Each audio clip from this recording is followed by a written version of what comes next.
ආයුබෝවන් දුවේ පුතේ.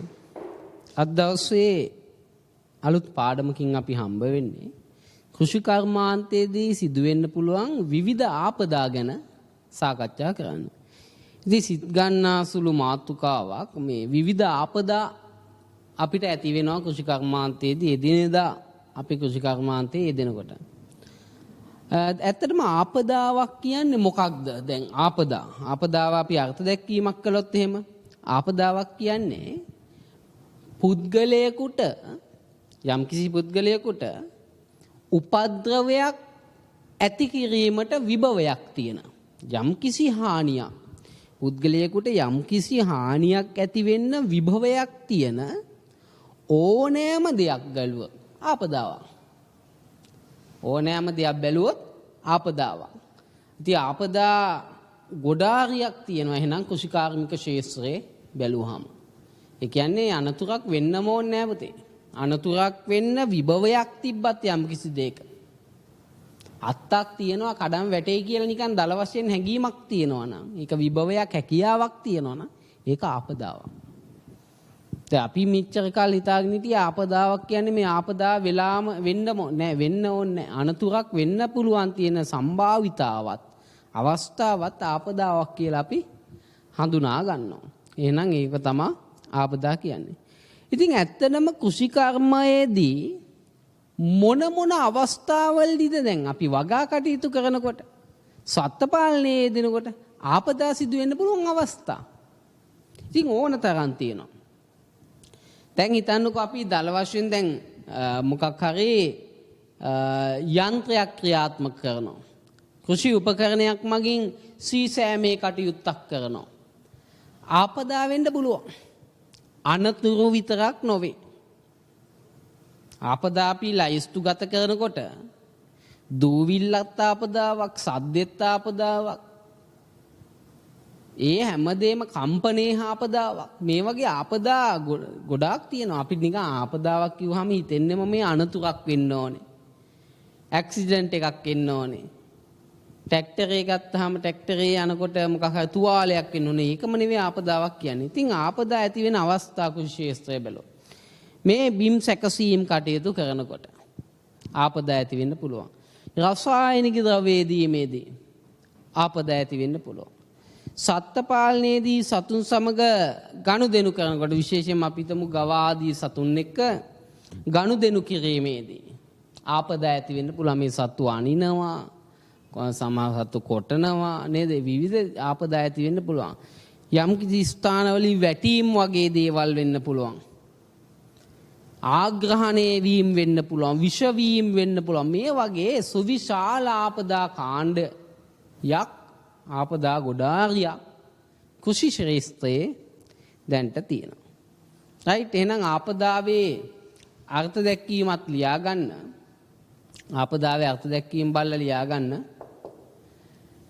පුද්ගලයින්ට උපද්‍රවයක් ඇති කිරීමට විභවයක් ඇති ඕනෑම දෙයක් ආපදාවක්. පුද්ගලයින්ට උපද්‍රවයක් ඇති කිරීමට විභවයක් ඇති ඕනෑම දෙයක් ආපදාවක් කියලා අපි හඳුන්වනවා. ඕනෑම දෙයක් ආපදාවක් කියලා හඳුන්වනවා. එතකොට කෘෂි ක්ෂේත්‍රයේදී ආපදා සිදුවෙන්න පුළුවන් අවස්ථා හඳුනා ගතත් යුතුයි. කෘෂි ක්ෂේත්‍රයේදී ආපදා සිදුවෙන්න ඕනේ අවස්ථා හඳුනා ගන්නත් ඕනේ. අවස්ථා ගොඩාරියක් තියෙනවා. දැන් අපි දන්නා අපි කතා කළා. ලියන්න දැන් පළවෙනි අවස්ථාව හැටියට ලියමු. අපි මෙහෙම ඒක ලියා ගමු. මෙහෙම ලියා ගන්න එතන පහලින්. පළවෙනි එක ආපදාවේ අර්ථ දැක්වීම ලියලා ඉන්නකෝ. රයිට්. කෘෂි ක්ෂේත්‍රයේ ආපදා සිදුවිය හැකි අවස්ථාවන්. පළවෙනි අවස්ථාව තමයි ලියන්න මෙහෙම. කෘෂිකාර්මික ක්ෂේත්‍රයේදී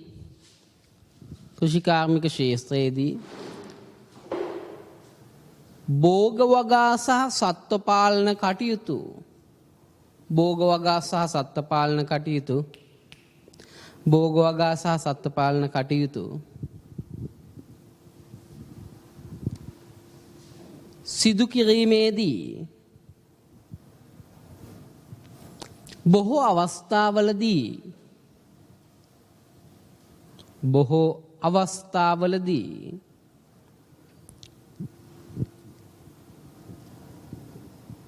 උපකරණ භාවිතා කිරීමට සිදුවේ. උපකරණ භාවිතා කිරීමට සිදුවේ.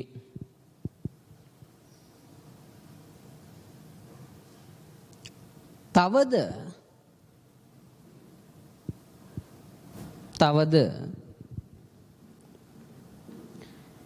යම් යම් රසායනික ද්‍රව්‍ය විවිධ අවස්ථාවලදී යෙදීමට සිදුවේ. විවිධ අවස්ථාවලදී යෙදීමට සිදුවේ.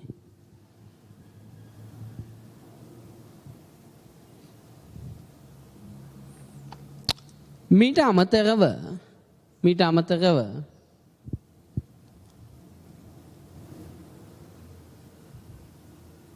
සත්ව පාලන කටයුතු වලදීද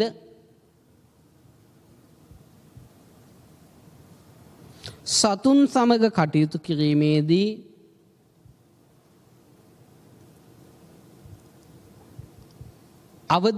අවදානම්කාරී අවස්ථා ඇතිවේ. අවදානම්කාරී අවස්ථා ඇතිවේ. මෙම ඕනෑම තත්ත්වයක්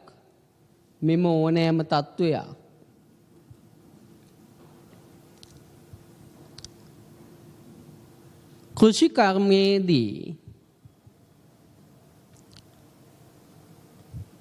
ආපදා සිදුවිය හැකි අවස්ථාවේ ආපදා සිදුවිය හැකි අවස්ථාවේ ඉතින් මේ කෘෂි ක්ෂේත්‍රය බැලුවහම ඇයි මේ ක්ෂේත්‍රයේ ආපදා වැඩි?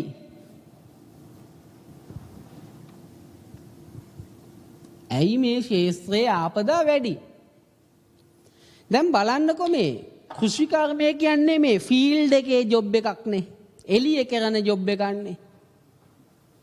කාමරයක් ඇතුළට ඉඳලා කම්පියුටරෙන් කරන එකක් නෙවෙයි. හුඟක් කෘෂිකාර්මික ක්ෂේත්‍රයේ ෆීල්ඩ් එකේ තියෙන. එහෙම නැතුවා නොවේ.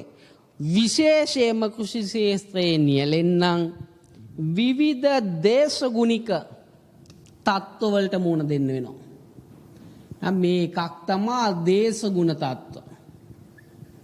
කාලගුණ දේශගුණික විපර්යාස වලට මුහුණ දෙන්න වෙනවා. ඍජුව ආලෝකයත් එක්ක ගැටෙන මිනිස්සු. මේ උපකරණ එක්ක ක්‍රියා කරනකොට ඍජුව සුළඟ එක්ක ගැටෙන මිනිස්සු.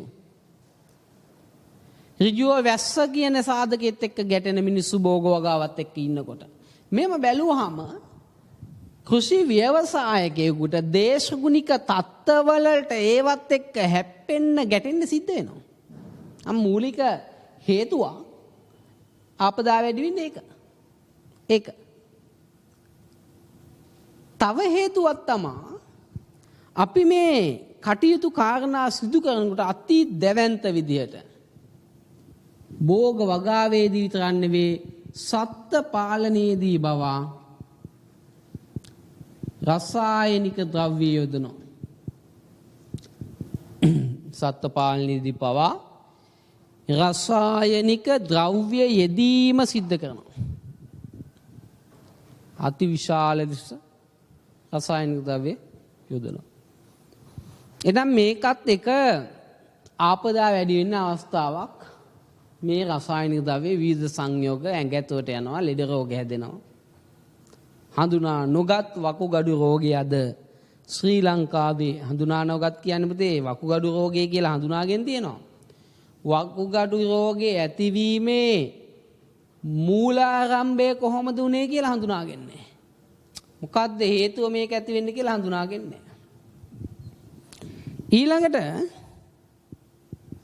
අපිට මේ කෘෂි ක්ෂේත්‍රයේ යන්ත්‍ර භාවිතා කරන්න වෙනවා. ඔන්න යාන්ත්‍රීකරණය කරන්න ගියාම මේ යන්ත්‍ර කියන්නේ යකඩ ගොඩවල්නේ කොටින්ම. මේ යකඩ ගොඩවල් එක්ක හැප්පෙනකොට අනිවාර්යෙන් ආපදා වෙන්න පුළුවන්. අද අපි ප්‍රධාන වශයෙන් කතා කරන්නේ කෘෂි ක්ෂේත්‍රයේ තියෙනා වූ කෘෂිකාර්මික ක්ෂේත්‍රයේ මොනවාද තියෙන භෞතික ආපදා කාණ්ඩයට අයත් ආපදා මොනවාද කියලා. මොකද්ද මේ ආපදා කාණ්ඩය? භෞතික ආපදා කියන කාණ්ඩය.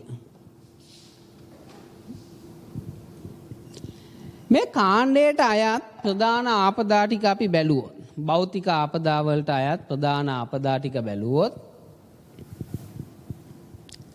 පළවෙනි ආපදාව හැටියට අපිට හඳුනා ගන්න පුළුවන් අධිකව ඇතිවෙන ශබ්ද. අධික ශබ්දය. ඒ විතරක් නෙවෙයි, යම් කිසි අවස්ථාවකදී ඇති වෙනවා නම් කම්පන, දෙදරීම්. ඔන්න භෞතිකව ඇතිවන මූලික ආපදා කාණ්ඩයක්. අධික ශබ්දයක්, කම්පනයක්. ඊළඟ කාණ්ඩය වෙන්නේ විචලනය වීම කියන විචලන කාණ්ඩය. මේකත් භෞතිකයි. වතුර නැතුව ඇතිවන තත්ත්වයක්. තව නිකන් භෞතික කියන්නේ පුතේ ඇසට පේන දැනෙන දෙයක් නේ. ඊළඟ කාණ්ඩය දූවිලි. දූවිලි කාණ්ඩයත් මේ භෞතික ආපදා වලට යනවා.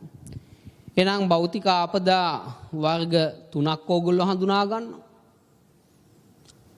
අධික ශබ්දයත්, කම්පනයත්, විචලනය සහ දූවිලි කියන කාණ්ඩ 3 හඳුනා ගන්නවා. දැන් අධික ශබ්දය, කම්පනය කියන කාණ්ඩයට අපි මේ භෞතික ආපදාවල අපි යමු අධික ශබ්දය සහ කම්පන ඇති කරන්නේ කවුද කියලා බලන්න. ගොඩාක් සද්දේන මැෂින් මොනවද තියෙන්නේ? කෘෂිකාර්මික වැඩවලදී ගොඩ සද්දේන මැෂින්. ස්ටාර්ට් කළාම කන එක ඇහෙන්නේ නැහැ පැත්ත පළාතේ. මුද්දට මේ දන්න සද්දේ ඔය පාරේ යනකොට එහෙම අට්ටැක්ටරේ. ට්‍රැක්ටර් කියන කාණ්ඩය අධික ශබ්දයන් නිකුත් කරන කාණ්ඩයක්. අධික ශබ්දයක් එන්නේ ට්‍රැක්ටර් වලින්. එනම් මේ අධික ශබ්දය සහ කම්පන කියන ආපදාවට හේතු වන මූලික උපකරණයක් ඇහුවොත්, යන්ත්‍රයක් ඇහුවොත් ලියන්න ට්‍රැක්ටරේ කියලා. දැන් ට්‍රැක්ටර් කිව්වට පස්සේ දැන් ජෝන් ඩීර් ආගේ ආයතනවල මේ අලුතෙන් ඇවිල්ලා තියෙන ට්‍රැක්ටර් වල ගොඩාක් ඔය හඬ කියන එක පිටවීම මේ පාලනය කරලා ඉතාමත් හොඳ සයිලන්සර් නේද, ශබ්දය හඬ අඩු කිරීමේ පද්ධතියක් තුලින් අඩු කිරීම තියෙන. නමුත් ඕගොල්ලෝ දන්නවා පරණ ට්‍රැක්ටර් ගත්තාම අධික ශබ්දයක්, කම්පන ශබ්දයක් එනවා. ඊළඟට තව සද්දයක් එන මැෂින් එකක් තමයි ඕගොල්ලෝ එදිනෙදා ගෙවල් වල ඇහලා ඇත්ත. උදේට ඕගොල්ලෝ දැකලා තියෙනවා මේ තනකොළ කපන මැෂින් එක. තුන කපන යන්ත්‍ර. තනකොළ කපන මැෂින් එකෙත් අධික ශබ්දයක් එනවා. ලොකු සද්දයක් එක්ක තමයි ඒගොල්ලෝ වැඩ කරන්නේ. ඒකත් කෘෂිකාර්මික උපකරණයක්. අන්න ආපදාවක්. මේ ශබ්දය කියන එක අපි ආපදාවක් නෙවෙයි කියලා හිටියට ඒක දීර්ඝ කාලීනව බැලුවොත් ආපදාවක්. තනකොළ කපන ඔය මැෂින් එක විතරක් නෙවෙයි. ට්‍රැක්ටරේට සවි කරගෙන යන ස්ලෑෂරේ වුණත්, ඒ ස්ලෑෂර් මැෂින් එක වුණත් ආපදාව ඇති වෙන්න පුළුවන්. මොන ආපදාද පුතේ? අධික ශබ්දයෙන් ඇති කරන ආපදා. කම්පන වලින් ඇති කරන ආපදා ඇති කරනවා. තව මොනවද? අපි යම් යම් ඩ්‍රයර්ස් ගත්තොත්, ධාන්‍ය ආදිය වියලන්නේ යන්ත්‍රයක් ගත්තොත් මේ වායේ අධික ශබ්දය සහ කම්පන ආදී දේවල් මගින් ආපදා ඇති වෙන්න පුළුවන්. තව ඕගොල්ලන්ට හොඳ උපකරණයක් මත වෙනවා මේ ලී ගනුදෙනු කරනකොට දැව ඉරණ යන්ත්‍ර. දැව ඉරණ යන්ත්‍රවලදත් එකක් තියෙන අපතේ අර දැති දන්වැල් කියත කියන එක. ඉංග්‍රීසියෙන් කිව්වොත් චේන්සෝ කියන්නේ. එහෙනම් චේන්සෝ එකත් අධික ශබ්ද කම්පන ඇති කරන මේ උපකරණ දෙකක් තියෙනවා. මේකත් එහෙනම් අධික කම්පන ඇති කරන එකක්. චේන්සෝ එක කියන්නේ මේ. එහෙම නැත්නම් මේ ට්‍රැක්ටරෙත් අධික ශබ්දයක් සහ කම්පනයක් ඇති කරන එක. එතකොට මේ උපකරණවල අධික කම්පන ශබ්ද ඇතිවීමට හේතුව මොකක්ද? හේතුවක් තියෙන්න ඉපේ පුතේ. උපකරණයක් සද්ද ගොඩාක් දෙනවා නම් කම්පනය ගොඩාක් දෙනවා නම් ඒකට හේතුවක් නිශ්චිතවම තියෙන්න ඕනේ. හිතන්නකෝ යම් කිසි මැෂින් එකක් තියෙනවා අධික ලෙස ශබ්ද නගනවා නම් ඔයා දැනගන්න මේ උපකරණේ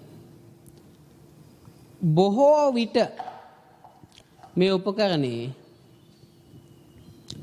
කැඩුණු කොටස් තියෙන්න පුළුවන්. උපකරණයේ තියෙන කෑලි කැඩිලා හින්දා සද්ද වැඩි. ට්‍රැක්ටරේ යනකොට ට්‍රැක්ටරේ යකඩ තට්ටුවේ යකඩ කෑල්ලක් ගැලවිලා එහෙම නැත්නම් ලී තට්ටුව ගැලවිලා ඇන වලින් ගැලවිලා සද්දේ. චේන්සෝ එක වැඩ කරනවා චේන්සෝ එකේ දැති කීයට හරියට දම්වැල සෙට් වෙලා නැහැ අධික සද්දේ.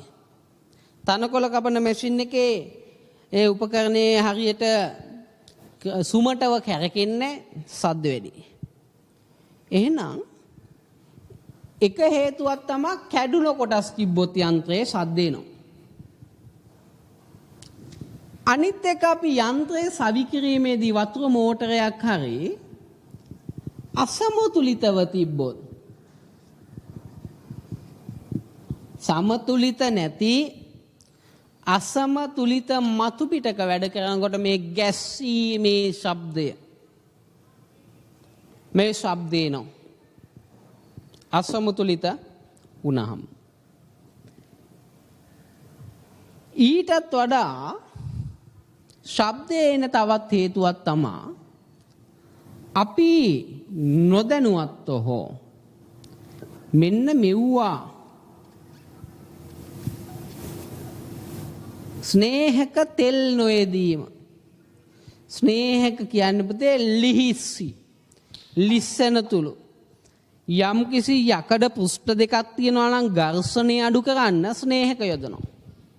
ස්නේහක හරියට දැම්මේ නැත්තම් මෙන්න මේවැ අධික ශබ්දයක් ඇති වෙන්න පුළුවන්. right? ලියා ගන්න අධික ශබ්දය ඇතිවීමට හේතු අධික ශබ්දය ඇතිවීමට හේතු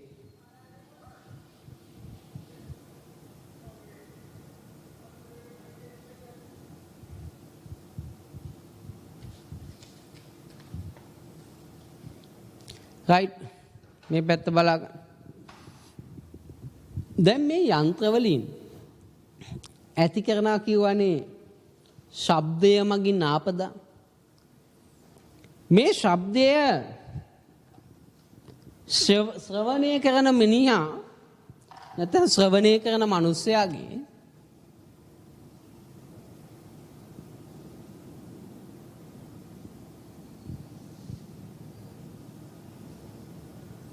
මෙන්න මෙතනට තමයි ඔය වැඩේ වෙන්නේ. එතන තමයි කන කියන්නේ.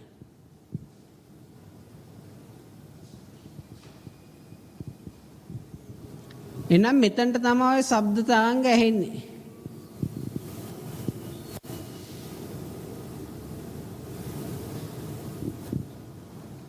කනේ. මෙතන ඇතුළට තමයි ඔන්න ඔය ගැටලුව ඇති වෙන්නේ. කන අභ්‍යන්තරයට. ආකාර දෙකක ගැටලු ඇති වෙනවා කියලා හඳුනාගෙන තියෙනවා. ආකාර දෙකක ගැටලු ඇති වෙනවා කියලා හඳුනාගෙන තියෙනවා. මොකක්ද ආකාර දෙක? එකක් තමයි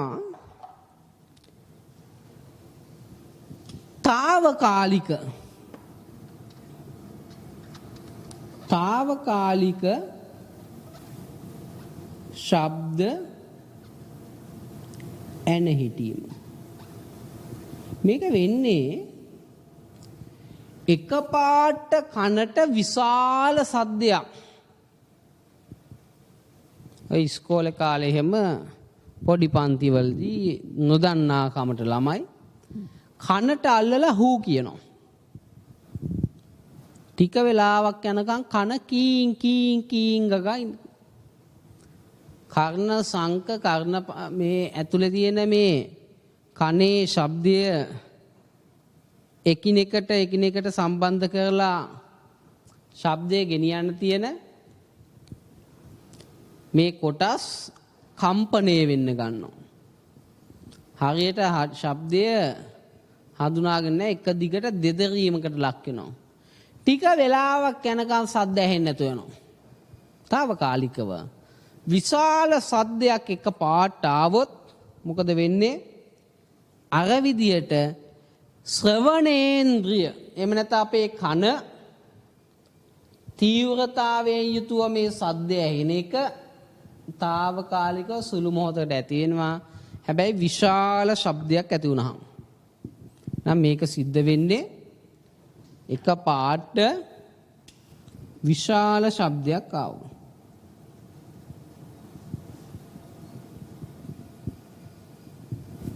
right?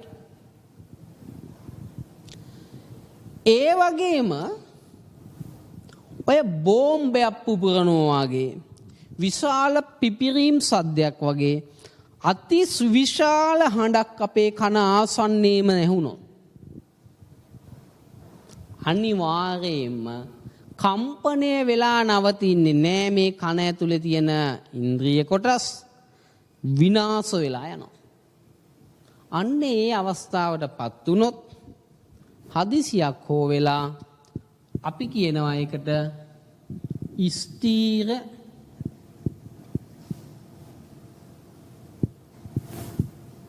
ශබ්ද ඇන හිටීම. අති විශාල සද්දයක් එකපාරට ආවොත් ස්ථීර ලෙස ඇන හිටින්න පුළුවන්. ළමයි මේක භයානක තත්ත්වය. ශ්‍රවණය කියන එක යථා තත්ත්වයට පත් කළ නොහැකි විදියට විනාශ වෙනවා. ශ්‍රවණය කියන එක යථා තත්ත්වයට පත් කළ නොහැකි විදිහට විනාශ වෙනවා නම් ස්ථීර ශබ්ද ඇන හිටීමක් කියලා අපි හඳුනා ගන්නවා. ඉතින් මේ ගොඩාක් සද්ද යෙදිලා ගොඩාක් සද්දයක ඉන්නකොට මිනිස්සු ඉතින් මොකද වෙන්නේ? මොනවා වෙන්නද ළමයි? එකක් තමා අධ්‍යාතතිය හයිපර්ටෙන්ෂන් කියනවා. අධ්‍යාතතිය ඇති වෙනවා. අධ්‍යාතතිය සද්දේ මැෂින් එක්ක ක්‍රියා කරනකොට ග්‍රයින්ඩර් මැෂින් එක්ක මොකක් හරි කෘෂි උපකරණයක් එක්ක ලොකු කිරි නිෂ්පාදන කර්මාන්තයක කිරි වේලන යන්ත්‍රයක් වෙන්න පුළුවන්.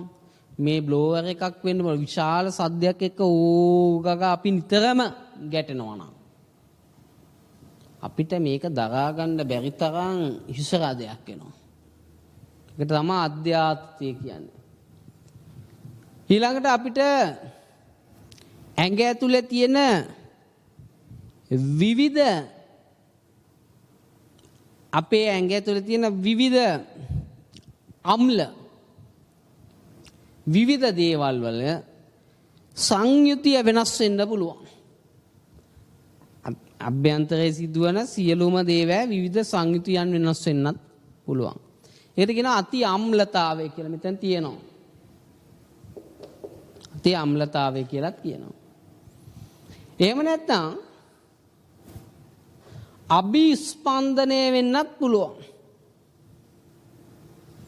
නේද අපිට පාලනය කරගත නොහැකි විදිහට අපේ හදවතේ ස්පන්දන රටා ආදී දේවල් වෙනස් වෙන්න පුළුවන් මේ ශබ්දය ගොඩාක් අධිකව තියෙනකොට.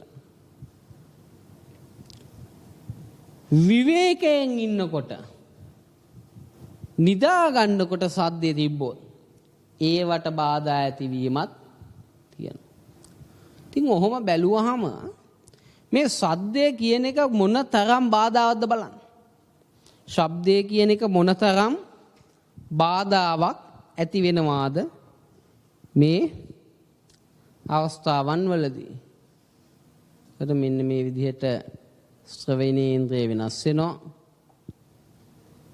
ටෙම්පරරි threshold shift වෙනවා නැත්නම් permanent threshold shift වෙනවා. මේ දෙකේම తాවකාලික සහ ස්ථිර ඇන හිටීම වෙන්නේ. ඊට පස්සේ මෙන්න මේ වගේ ගැටලු ඇති වෙන්න පුළුවන්. right?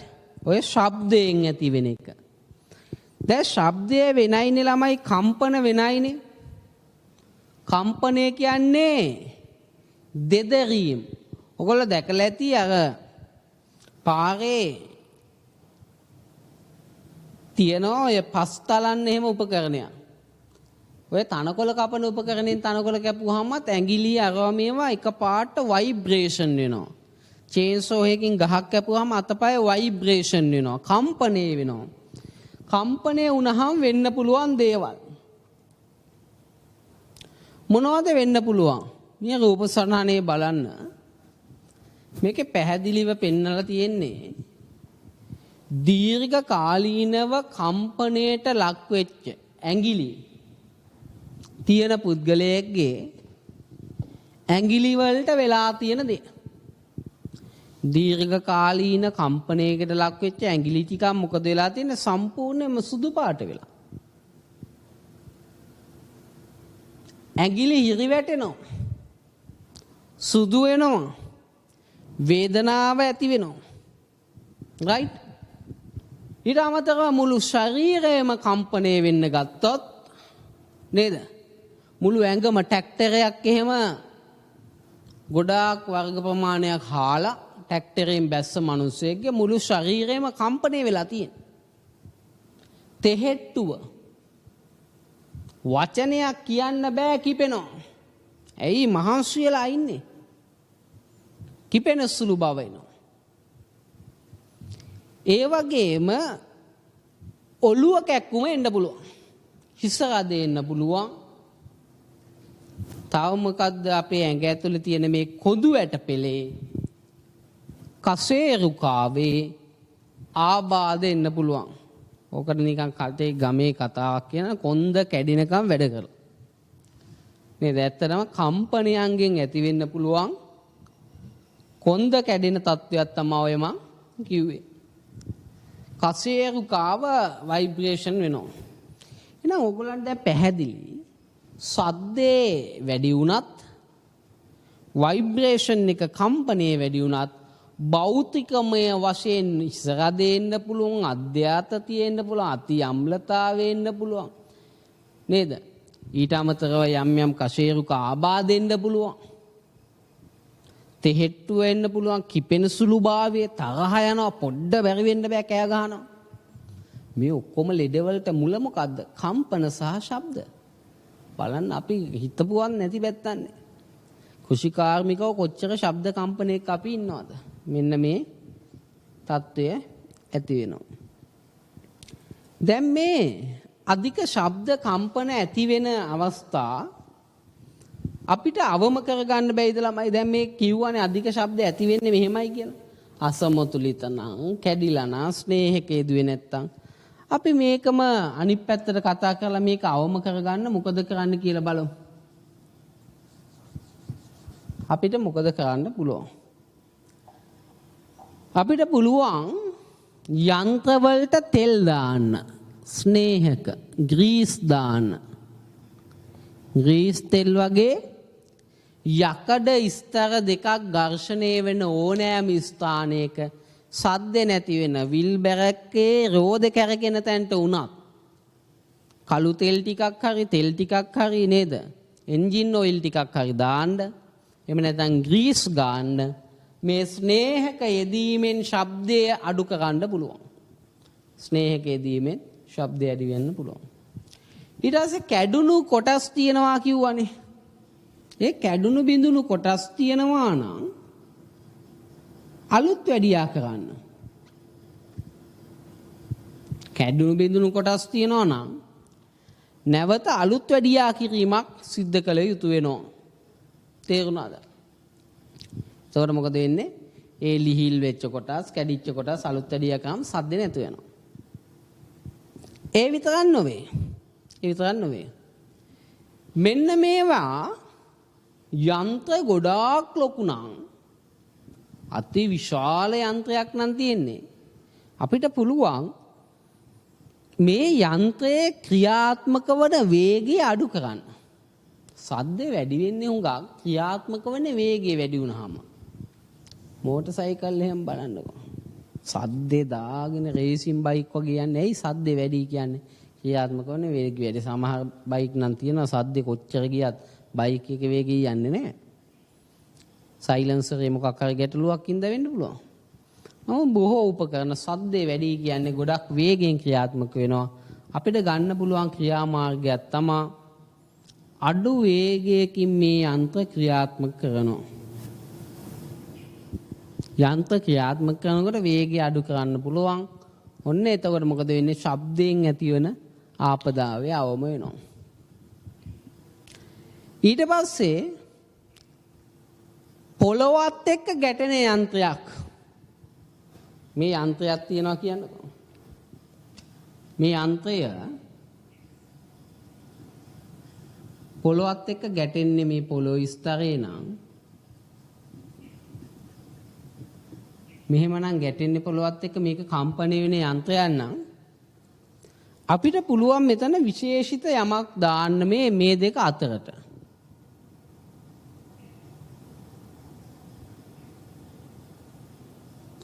මේ කම්පන උරා ගැනීම සඳහා නිර්මාණය කරලා තියෙන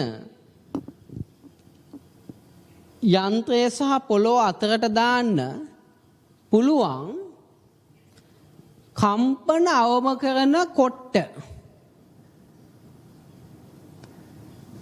කම්පන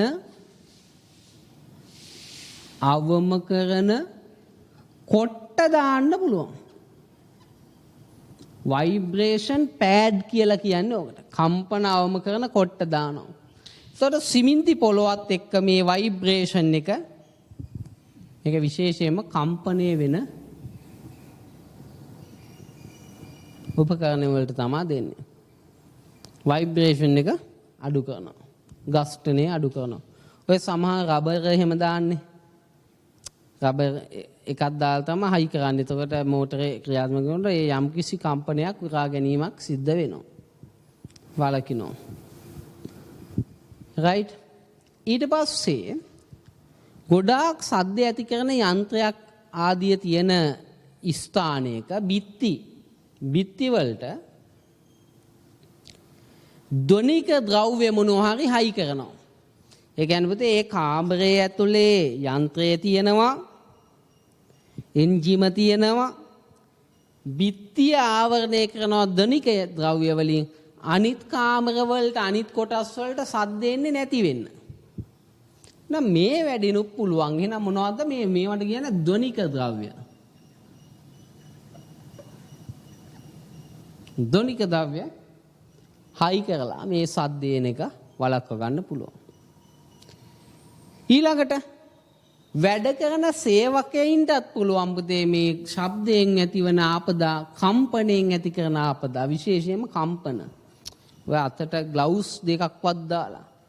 ඒ කියන්නේ මේකට කියන්නේ ආරක්ෂිත ඇඳුම් අඳින්න.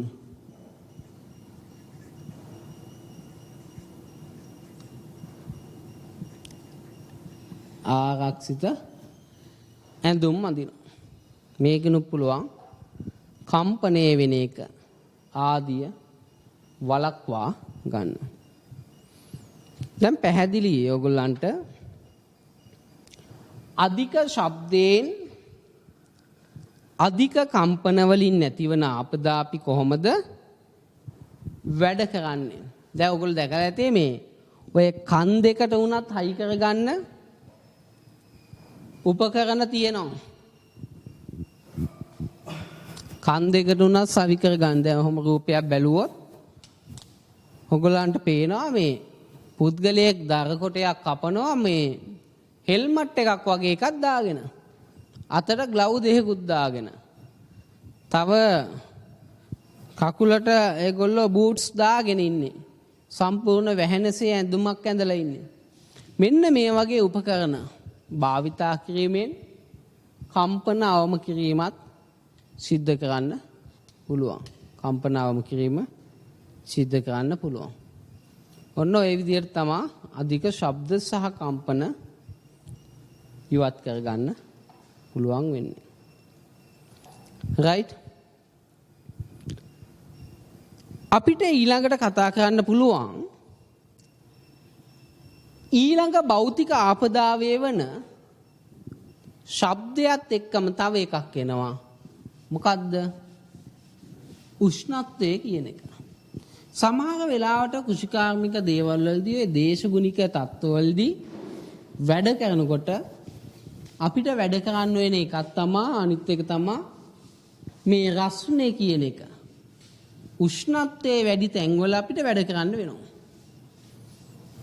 රස්නේ උපකරණත් එක්ක වැඩි කරන්න වෙනවා. එන ඊළඟ ආපදාව හැටියට අපිට අධික උෂ්ණත්වය ගත හැකි.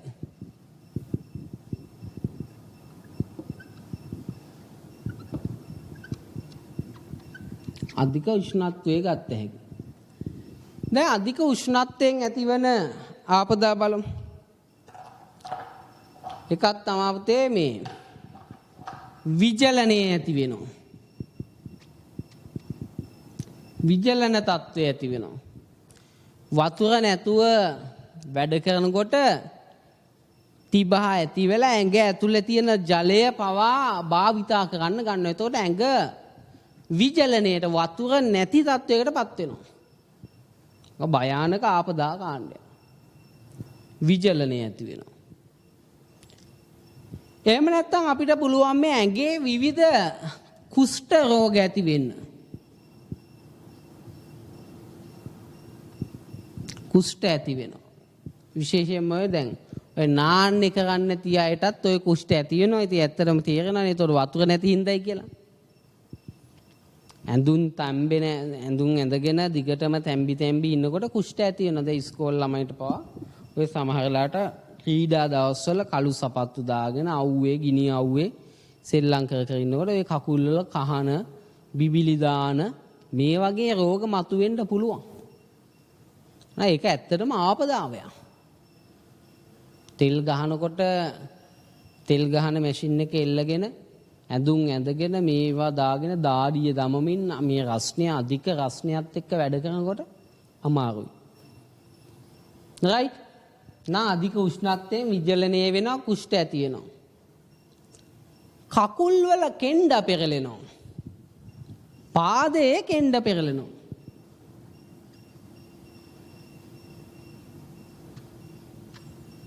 පාදයේ කෙන්ඩ තියෙන තැන් දන්නව නේද? මෙතනත් තියෙනවා. ඔහොම ගත්තාම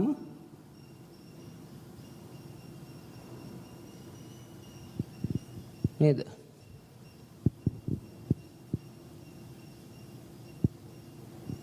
මේවා තියෙන මසල්ස් නේ තියෙන්නේ. මේ තැන්. එහෙම නැත්නම් මේ තැන්.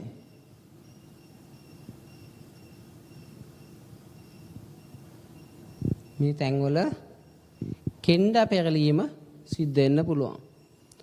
නේද? කෙන්ඩ පෙරලනවා. පොඩි බෝලයක් වගේ එකක් ඇවිල්ලා හිර වෙනවා වගේ දැනීමක් ඇති වෙනවා. තව රස්නේ වැඩි වෙනකොට කර කැවිල්ල ඇති වෙන්න පුළුවන්. කලන්තේ දාන්න පුළුවන්. කැරකෙනවා වගේ කලන්තේ ඇති වෙනවා.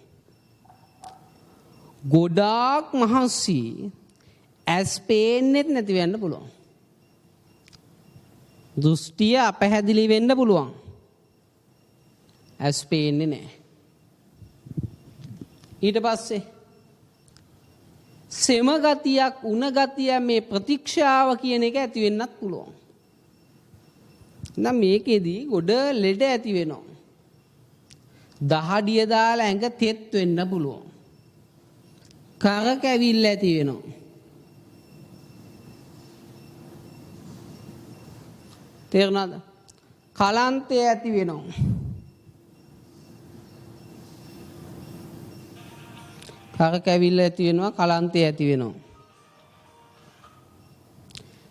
ඊට පස්සේ වෙහෙස.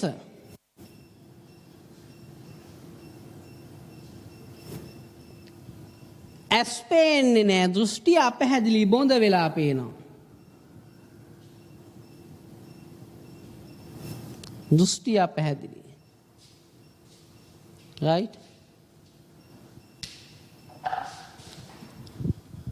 සමහර ලාපුතේ නීල වර්ණ පාට නිල් පාට වෙලා පේන්න ගන්නවා.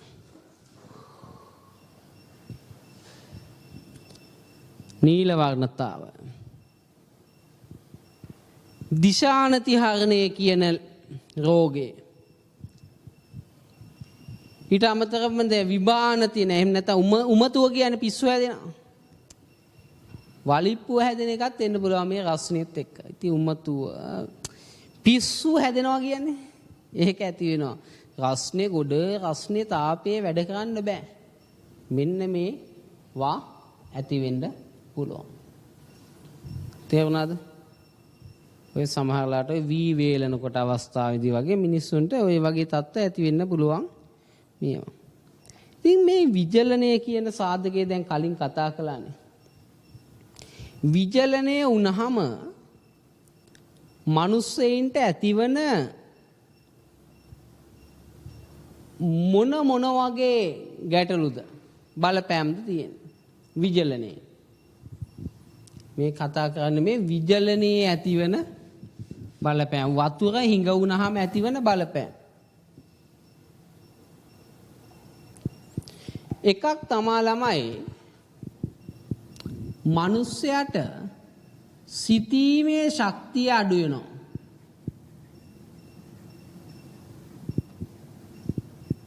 ඒක ළමයි දන්නේ නැහැ. හොඳට වතුර බොනවා නම් පාඩම් කරන්න පොඩි කික් එකක් එනවා. වතුර නෑ කියන්නේ පාඩම් කරනකොට පොඩි ගැටලුවක් ඇති වෙනවා. සිතීමේ ශක්තිය අඩු වෙනවා. right? ඒ විතරක් නෙවෙයි අවධානය දෙන්න පුළුවන් ගතියත් අඩු වෙනවා. විජලනය වෙන්නේ නැතුව හිටියොත් තමයි අවධානයක් දීලා හිතලා වැඩක් කරන්න පුළුවන් වෙන්නේ. ඊට පස්සේ මාංශ පේශීන්ගේ ක්‍රියාකාරීත්වය අඩු වෙනවනේ ළමයි. මසල්ස් වැඩ කරන එක අඩු වෙනවා. පරිවෘත්තීය අඩපණ වෙනවා. පරිවෘත්තීය ක්‍රියාවලිය අඩපණ වෙනවා. මේකෙන් මොකද වෙන්නේ? තෙහෙට්ටු ගතියක් ඇති වෙනවා. තෙහෙට්ටුව. මහන්සිය. ඊට අමතරව දැන් සමහර වෙලාවට හදවත ස්පන්දනය වෙන වේගය, හෘද ස්පන්දනය වැඩි වෙන්න පුළුවන්. හෘද ස්පන්දන ඉහළ යන්න පුළුවන්. right?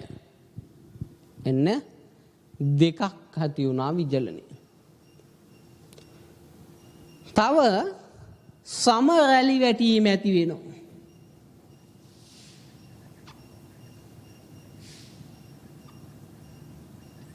නැත්තම් සම දුර්වර්ණ වීම. හැම දුර්වර්ණ වෙනවා. පාට අඩු වෙනවා. සුදු පාට අඩු වෙලා තද පාට ගන්නවා. රැලි වැටෙන සම විජලනය. හොඳට වතුර බොන්න. දැන් තේරෙනව නේද? විජලනයෙන් ඇති වෙන්න පුළුවන් දේවල්. උපරිම වතුර බොන්න. හොඳට වතුර බීමෙන් මෙන්න මේවා වළක්වා ගන්න පුළුවන්. ලියා ගන්න බල්ලා විජලනයෙන් ඇතිවන බලපෑම.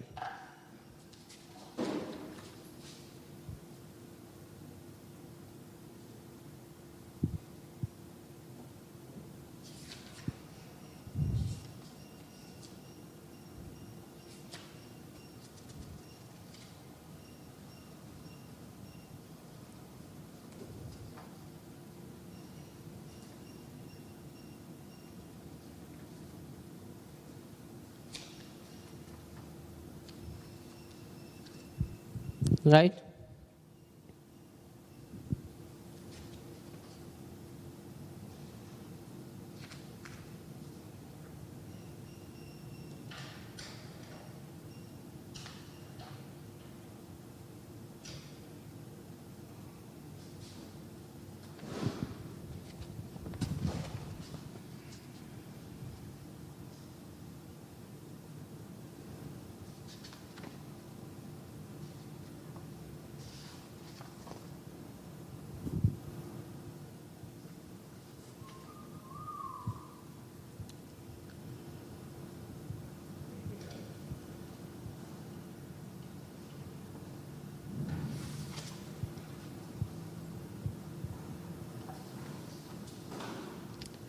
right?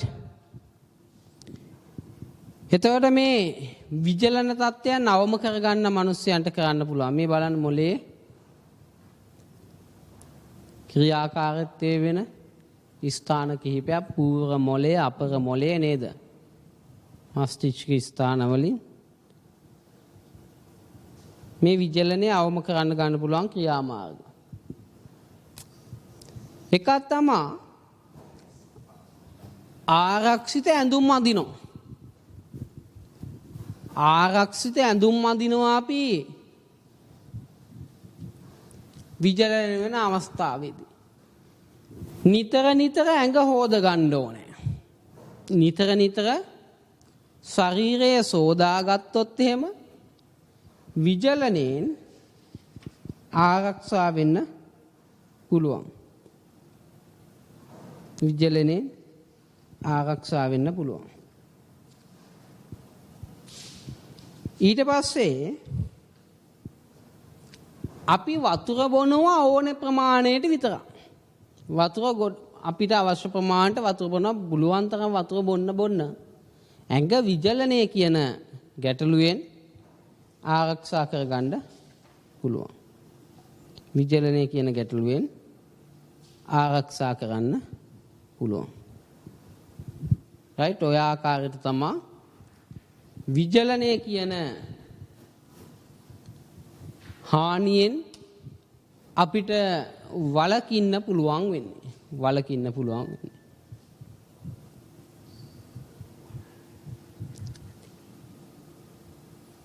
right? එනම් පුතේ ප්‍රධාන ආපදාවලින් අධික ශබ්දය විජලනය කියන භෞතික ආපදා දෙකක් කතා කළා. විජලනය ඇති වෙන්නේ අධික උෂ්ණත්වය නිසා කියලා දැන් ඔබ දන්නවා. එතකොට භෞතික ආපදාවල තව ආපදාවක් තියෙනවා දූවිලි කියන ආපදාවය. අපි ඒක ලබන සතියේ සාකච්ඡා කරමු. තෙක් සුබ දවසක්.